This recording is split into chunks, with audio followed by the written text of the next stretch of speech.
entendu tout à l'heure à la télé quelqu'un qui n'avait pas pris de vacances depuis 2 ans ou 3 ans.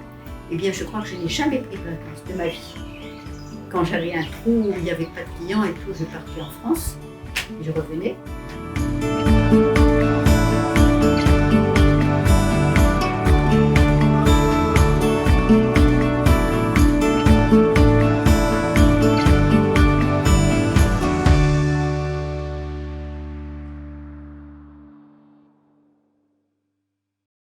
Bonjour Claudie. Bonjour.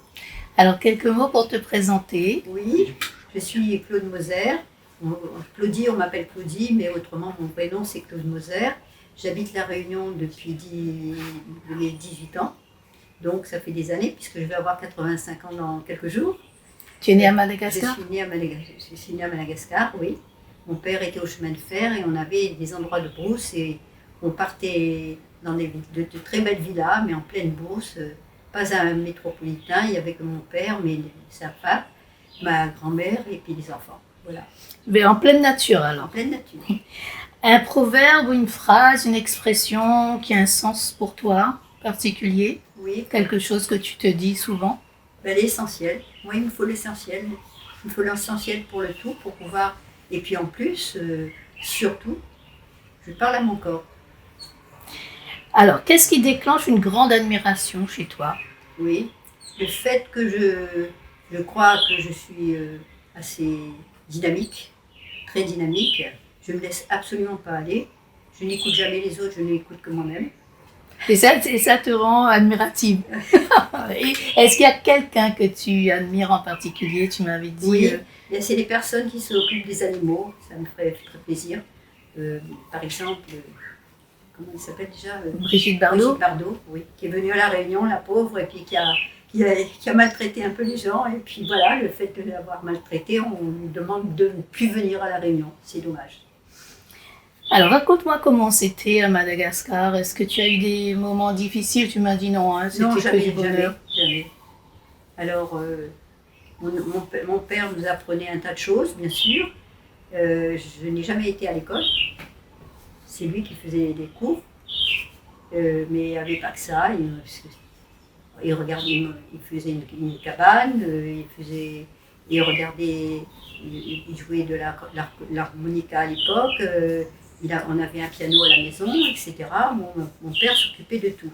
Ma mère, c'était plutôt la cuisine et les employés. Et mon père s'occupait de nous. Et toi, tu as appris le piano? Un petit peu. Tu étais très entourée alors, oui, du coup, de nature. De nature, oui. Et donc la nature a beaucoup d'importance pour toi dans ta vie? Voilà, absolument. Et aujourd'hui encore? Oui, encore, bien sûr. Qu'est-ce que tu fais pour te sentir bien dans la nature? Chez toi déjà? Mais déjà chez moi. Le fait que quand je me lève, que je vois déjà des grands arbres autour de moi, et la nuit quand je me lève et puis que je vois les étoiles, avec un jardin, ça me plaît énormément. Je ne me sens pas entourée d'autres. Et puis aussi, je suis à 80 mètres de la mer, là. Je suis tout près. Hein. Qu'est-ce que tu aimes bien faire dans ton jardin? Tout, surtout les cactus. Il n'y a qu'à se retourner là-bas, tu vois. Et quelles sont les activités qui t'ont occupé le plus dans ta vie? Mon travail. Ton travail. Oui. Effectivement, tu as fondé ta propre agence immobilière. Voilà, c'est ça. Alors, mais avant ça, raconte-nous un petit peu comment ça a commencé quand tu es arrivée à La Réunion. J'avais un magasin de fleurs déjà à Tananarive. Et là, le magasin de fleurs, je l'ai eu. Il était à mon nom, bien sûr, avec des papiers ont été faits à mon nom, alors que j'avais 17 ans. Et je ne pensais pas qu'on pouvait, sans être adulte, voilà. Ça t'a rendue heureuse? Ça m'a rendue heureuse. Qu'est-ce que tu as ressenti quand tu as vu qu'on prenait en compte ta personne, en fait? Oui, bien sûr. Les gens venaient me voir parce qu'ils trouvaient qu'ils étaient très, très bien servis par moi. Et c'est là que j'ai appris à discuter avec de la clientèle. Et ça m'a forcé, si tu veux, après quand j'ai fait mon agence immobilière. Donc j'ai fait un magasin de fleurs ici à La Réunion et les agences immobilières, il n'y en avait absolument pas. Et c'est comme ça que t'est venue l'idée? Oui. Et tu t'es pas dit, oh là là, je vais avoir des problèmes? Non. Et parce qu'à l'époque, les femmes, elles devaient être rares dans, Mais bien sûr. dans ce Oui, domaine. bien sûr. Il y en avait combien? J'en sais pas, mais peut-être 4 ou 5. Quatre Dans ou toute cinq. l'île. Dans toute l'île. Et toi, comment tu étais considérée par les autres Très autour bien. de toi? Très très bien. Je n'ai jamais senti de la jalousie ou quoi que ce soit. Très très bien. Est-ce que tu as dû lutter pour exister dans ce domaine-là? Non, non, pas du tout. Moi, je me suis tout de suite habituée déjà au créole. C'est rare, je l'ai vu que 2 fois en disant sales oreilles.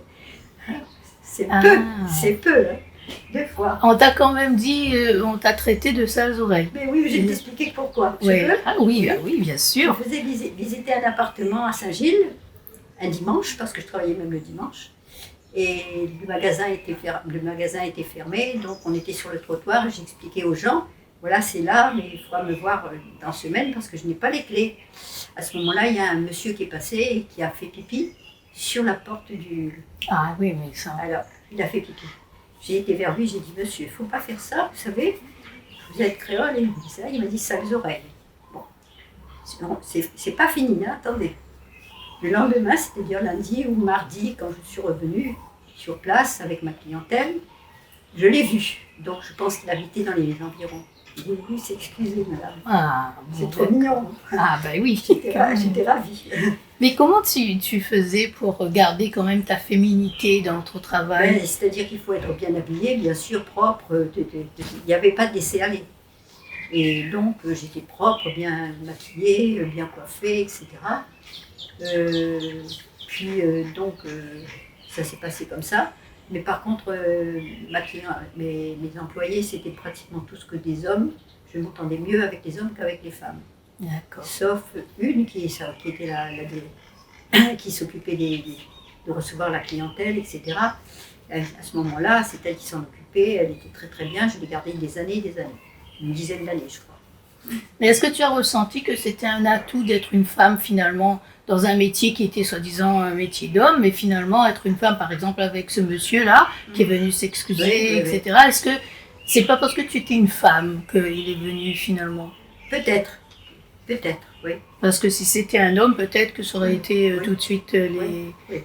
D'accord. Et tu avais peut-être une façon de faire aussi, Oui, une façon de D'abord, t'exprimer. j'étais toujours souriante. Déjà, jusqu'à présent, ça fait près de 50 ans que j'ai arrêté mon travail, eh bien, il y a des gens qui me reconnaissent dans la rue. Hier encore, au marché. Et qu'est-ce qu'ils disent? Madame Moser. Oui, vous me connaissez, mais vous ne vous rappelez pas de moi, Madame Moser? J'étais votre employée pendant 2 ans. Ah, ça fait plaisir. Et comment arrivais-tu à concilier vie de famille et travail? Oui, alors là, c'est pourquoi je cherchais à travailler et gagner beaucoup d'argent. Et pour moi, il n'y avait pas de samedi, il n'y avait pas de dimanche, il n'y avait pas de lundi. C'était tant où je pouvais ou quand je pouvais, je recevais de la clientèle. Ils voulaient visiter le soir tard parce que la journée, ils n'ont pas le temps, j'y allais. Et donc, je me suis dit, bon, il faut gagner de l'argent. Et j'avais une nénette qui s'occupait d'eux quand j'étais petit. Puis après, à l'école, ça a été. Tu avais combien d'enfants? 2. Et tu as recueilli une autre aussi, je crois, Oui. ta petite fille. Oui. Et raconte, Oui. c'était pourquoi? Ouais, parce qu'elle faisait pitié. Tu faisais pitié. C'était Louise, donc elle est venue habiter chez toi à un moment donné. Oui. Et qu'est-ce qui s'est passé? Ah, c'est vrai que c'est toi qui as voulu, hein? Non? Il n'y avait pas de collège à Madagascar. Oui, déjà. Mais enfin, quand même, tu étais bien contente de venir ici. Hein. Elle habitait dans ce studio-là. Ouais. Ça, c'était au lycée. Oui. C'était au lycée, mais déjà à 10 ans, au collège Saint-Michel à Oui. Saint-Denis. Oui. Parce qu'à l'époque, à Nocibé, dans le nord de Madagascar, il n'y avait pas de collège français. Voilà, c'est ça. Donc tu es arrivée quand même à t'occuper de tes enfants, ta petite fille, ton travail. Oui, bien sûr. Tu ne devais pas avoir beaucoup de temps pour les loisirs, si? Les loisirs, déjà, j'en avais pas beaucoup. Tu n'en avais pas beaucoup. Non. Et pourtant, tu as donné beaucoup d'importance à l'activité physique. Oui, c'est vrai. Et pourquoi? Ben, quand même, parce que comme que j'étais divorcée, quand il faut arranger la voiture qui est en panne, etc., je faisais tout ça, moi, toute seule. Et pour aller pour regarder pourquoi il y a un bruit derrière la voiture, il faut bien se mettre à 4 pattes pour regarder. Si quand il y a un chat qui s'enlève, il faut bien, jusqu'à présent, je continue à aller me mettre à quatre pattes, dire que ma fille me dise « Ah, t'arrives à faire ça ?» Donc l'activité physique, ça te sert jusqu'à Ah oui, maintenant. oui, oui. Oui. Tu Énormément. Qu'est-ce que ça t'a apporté? Eh bien, déjà, ne pas avoir de crampes et ne pas avoir mal. Hein. Parce que quand je vais chez le médecin, par exemple, et puis que je prends mon pied, que je fais ça, le médecin dit, j'ai dit, mais j'ai l'habitude, regardez, c'est même pas un que c'est les deux. Est-ce que ça te permettait aussi d'avoir le moral d'acier qu'il te fallait pour travailler? Oui. Un bon mental? Oui, parce que, bon, il y a des gens qui sont pour un oui, pour un non. J'ai entendu tout à l'heure à la télé quelqu'un qui n'avait pas pris de vacances depuis 2 ans ou 3 ans. Eh bien, je crois que je n'ai jamais pris de vacances de ma vie. Quand j'avais un trou où il n'y avait pas de clients et tout, je partais en France, je revenais, mais c'était pas des vacances, ça. C'était pas des vacances. C'était pas de telle date à telle date. C'était pas des vacances. Et donc, en fait, ça te permettait aussi d'avoir donc un moral d'acier, confiance en toi. Et tu avais dit aussi que la dépression, tu connaissais pas. Ah oui. Et j'ai pas le temps. Tu n'as pas le temps avec la dépression. Dépression, quand je vois tous les gens, ils ont le temps de dépression. Ah ben, donc vous avez de la chance, moi j'ai pas le temps. Est-ce que c'est l'activité physique ou le fait d'aimer ce que tu faisais comme travail? Oui, je pense que j'ai aimé le faire. J'aimais beaucoup mon travail. J'aimais beaucoup.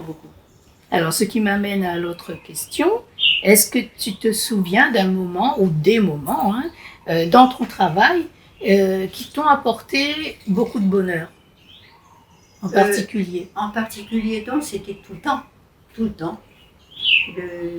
C'est après, quand j'ai arrêté de travailler, j'ai été à Madagascar à ce moment-là. J'ai acheté un terrain, j'ai fait construire une maison avec l'homme que je fréquentais. Et à ce moment-là, on est resté des années à Madagascar, plus de 15 ans, 13 ans, à Madagascar dernièrement. Enfin, c'était en 2016. Et qu'est-ce que tu aimais en particulier dans ton boulot?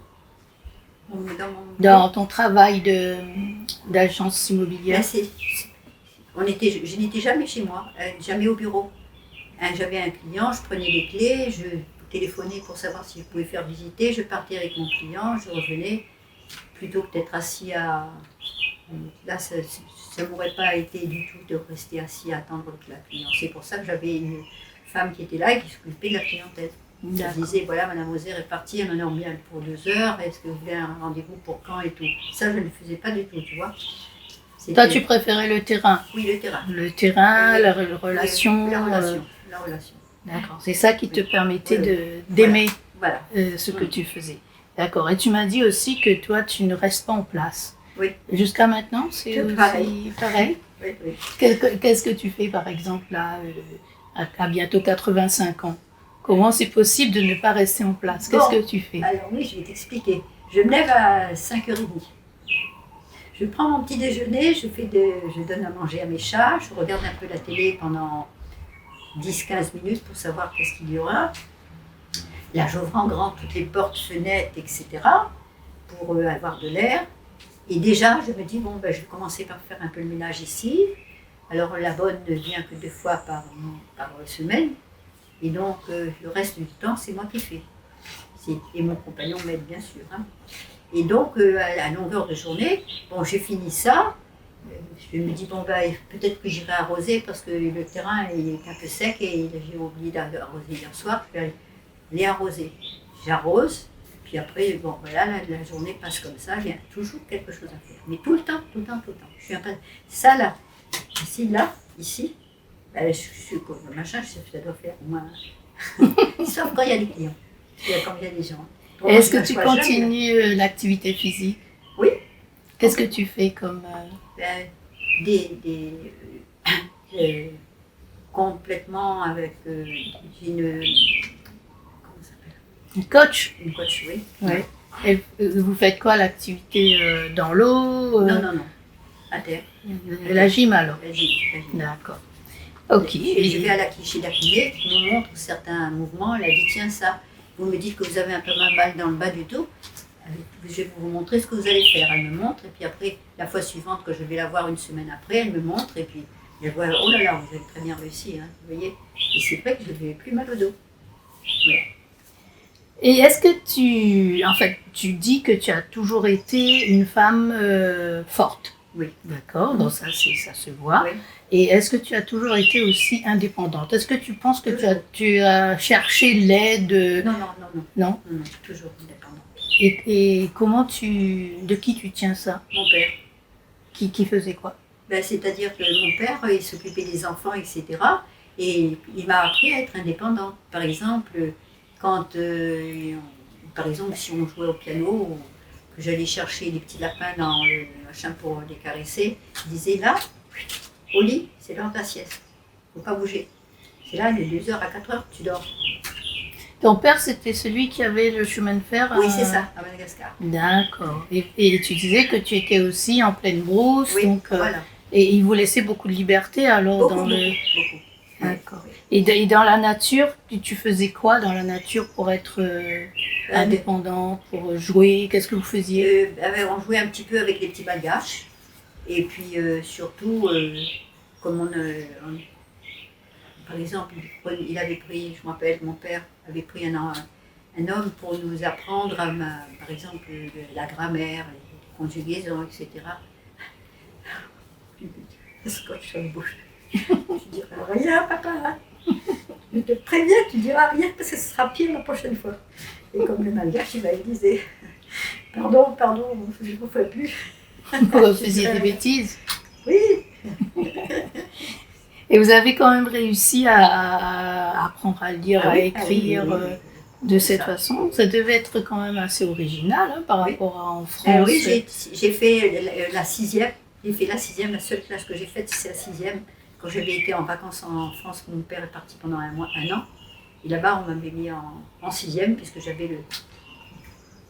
je pouvais suivre la 6e. Et ça a dû te changer quand même? C'était pas difficile par rapport à ce que tu faisais? Au contraire, j'étais toujours la meilleure. Et là, tu as vu que tu étais indépendante et forte. Alors, voilà, depuis ce jour-là, tu as un passé qui en dit long. Oui. Et pour tes employés, j'ai oublié de poser la question, est-ce que tu avais les mêmes exigences d'apparence, bien mise, etc. pour tes employés? Oui. Non, j'étais gentille avec eux. Très, très gentille. Mais il ne fallait pas qu'ils me mentent ou qu'ils racontent des histoires, etc. Ils partaient faire visiter. Pourquoi j'avais ces employés? Ils partaient, ils faisaient visiter. Alors je disais, tiens, assieds-toi là, et puis tu me racontes, pendant ce temps-là, je continue à travailler. Et puis ça essayé, il faisait une écriture, il disait, voilà ce que la cliente veut ci, là. Et après, on reprenait un autre rendez-vous, si c'était plus sérieux, puis d'autres qui disaient par hasard, non, ça ne me plaît pas, mais je voudrais en voir d'autres. Et je nous fais visiter 4, 5, 6, 7 maisons, et puis ils ne prenaient jamais. On ne savait pas ce qu'ils voulaient exactement. Voilà. Mais donc en fait, tu étais douce et ferme à la fois. Donc c'est ça qui marchait d'après toi. C'est ça, voilà. Ça, apparemment, ça marchait très bien. Tu n'as jamais eu de problème avec tes employés. Non. Et donc, est-ce que tu dirais que c'est un vrai trait de caractère, ça, pour chez toi, cette force-là? Non, mais peut-être, moi, les hommes que j'ai fréquentés, on m'ont toujours reproché. Ah ben, c'est normal. Peut-être. C'est ce qu'ils me reprochaient. Enfin... Et comment, dans ton quotidien aujourd'hui, tu continues à mettre en pratique cette force et cette indépendance? Mais je suis obligée, parce que je suis comme ça. Hein. Je suis obligée, je ne peux pas me laisser aller. Et est-ce que ça te sert bien? Oui, bien sûr. Est-ce que ça te permet de mieux avancer dans la vie? Oui, absolument. Est-ce que tu as un exemple? Oui, par exemple, quand je regarde l'heure, il est 11h et je n'ai rien fait encore à la cuisine, je me précipite pour faire la cuisine, ainsi de suite. Bon, autrement, je ne dis pas, il n'y a rien à manger ou un truc comme ça. Il est 11h, je n'ai rien préparé, il faut que j'aille regarder le frigidaire, l'ouvrir, fermer, regarder, proposer, etc. Tu laisses rien sans solution alors? Rien sans solution. Finalement. C'est comme quelqu'un qui a dit il n'y a pas de problème. Attends, comment il a dit ça? Pas de problème sans solution, donc il n'y a pas de solution, il n'y a pas de problème. Et ouais, ça c'est bien. Alors, ma dernière question. Oh non, c'est avant-dernière. Est-ce que tu as un message de motivation pour les femmes qui veulent se lancer dans l'entrepreneuriat comme toi? Oui. Tu aurais un message à leur dire, à proposer, des conseils? Oui, parce que il y a des personnes qui ne sont pas faites pour ça. Ça se remarque tout de suite. C'est impossible. Il y en a d'autres qui sont, parce qu'on sent que la personne qui est justement de l'idée, elle saura recevoir la clientèle, vendre aussi, parce qu'il ne faut pas que recevoir la clientèle, hein, il faut aller jusqu'aux ventes. Hein. Eh bien, si, il faut absolument avoir un caractère pour ça. Donc en fait, encore une fois, il faut s'écouter. Il faut s'écouter. Et d'autres personnes qui essayent de faire ça, ben, je leur dis non, il faudrait mieux, vous voyez, acheter un magasin où il y a des vêtements ou quelque chose comme ça, mais vous n'êtes pas fait du tout pour Entrepreneuriat, Ouais, chef d'entreprise. Oui, Qu'est-ce qu'il faut surtout pour être... Quelle qualité il faut surtout pour être chef d'entreprise? Eh bien justement, il faut donner des ordres. Ordonner et donner des ordres.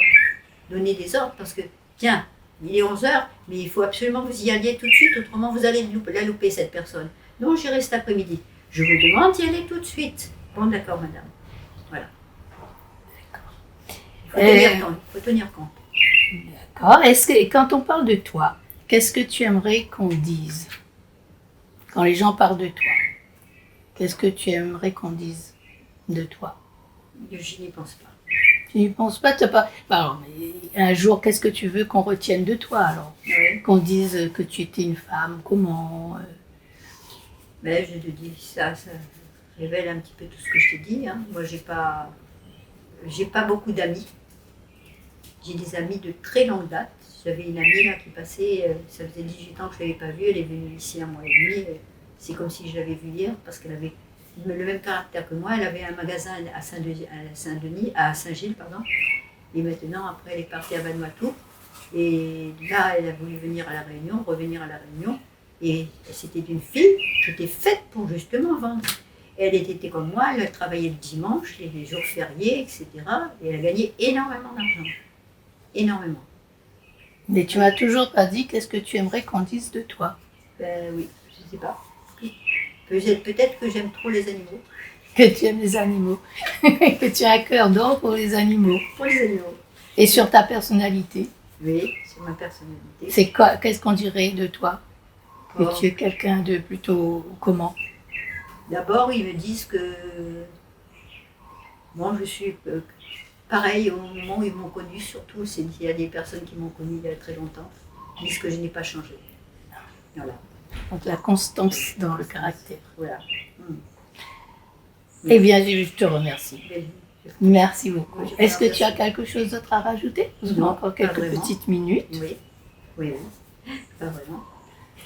Eh bien, je te remercie. Voilà. Je te remercie bien.